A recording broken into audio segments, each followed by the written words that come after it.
Magandang umaga, kumusta po? Narito po ulit ang update natin para sa lagay ng ating panahon ngayong umaga po ng May 22, 2024 na kung saan sa ngayon ay patuloy pa rin na easterlies ang hangin na umiihip po dito sa ating bansa. Habang mayroon pa rin pong shear line din sa may extreme northern Luzon at may LPA naman na ating minomonitor sa labas ng ating area of responsibility. Gaya na ninyong napapansin ay malapit na po yan sa ating boundary. Mabagal po ang pagkilos niyan pa-west, northwestward at posibleng mag-stationary dyan malapit sa ating power line ng almost 24 hours. At hindi pa rin inaalis ang posibilidad na lalakas yan pagsapit po dito sa loob ng ating area of responsibility sa may Philippine Sea at ang development dito ang ating babantayan dahil posible pa na magbago ang forecast na ito lalo na po ang direksyon. At ito nga ang pinapakita ng forecast model natin pong ginagamit hanggang po sa susunod na 2 linggo.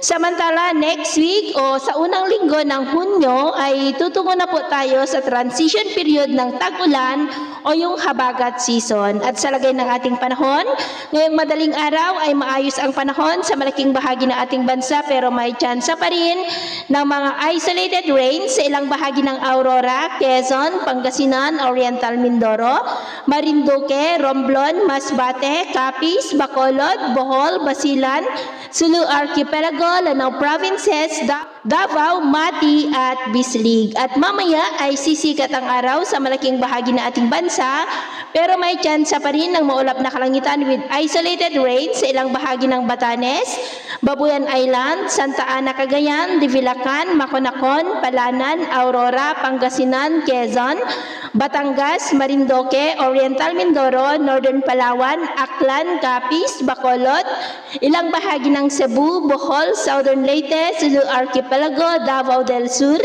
Northern Mindanao, Davao Region at Sorsogon. At mamayang hapon, may tsansa pa rin ng cloudy skies with isolated rains sa ilang bahagi ng bansa, lalo na po sa western section.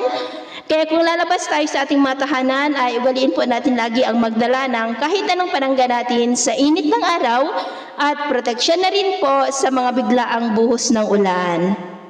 At sa atin naman pong mga baybayin, wala naman po tayong nakataas na namang gale warning signals pero bayong pag-iingat lamang po kung papalaot tayo para mas makaiwas sa mga sakunang pangkaragatan.